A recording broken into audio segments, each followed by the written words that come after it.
What's the craziest dare you did or seen someone do in a game of truth or dare? 1.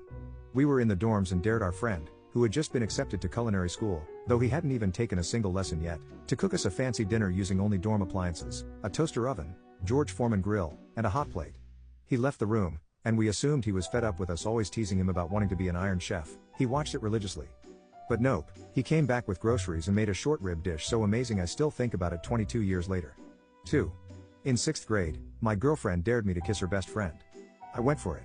Turns out, it was a test, and I failed. 3. When I was 17 and in high school, my friend Dan decided he was going to be a professional stuntman. He insisted he knew the proper technique to get hit by a car and take zero damage. Since I had a beater truck, he figured there'd be minimal damage to the vehicle. Long story short, he sprained his wrist and bruised his shoulder in the school parking lot. I still have the recording, and I genuinely don't know how he didn't break his neck, thank God. 2 years later, he asked me to try again. This time, he completely shattered my windshield. 4. In high school shop class, one of the kids was dared to drink a can of used oil. No one thought he'd actually do it. He did, and ended up in the hospital. He was also kicked out of the tech school by the end of his junior year.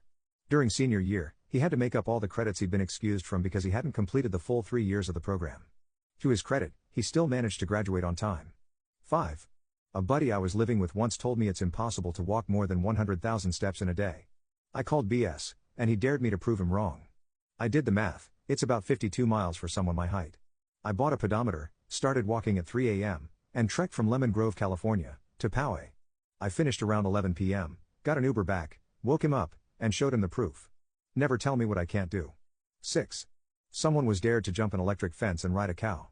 She made it over the fence but ended up shin deep in cow manure. She didn't even get to the cow because her Uggs got completely stuck in the mess. 7. There was a kid I knew who once inhaled crushed up gravel that was mostly quartz. At the time, I didn't think much of it, but later in life, I learned about silicosis. Now I can't stop thinking about him directly inhaling silica. I occasionally wonder how he's doing. 8. In high school, a guy who hated gum was dared to either chew gum or give himself a swirly. His only protest was, "Man, I just peed in there."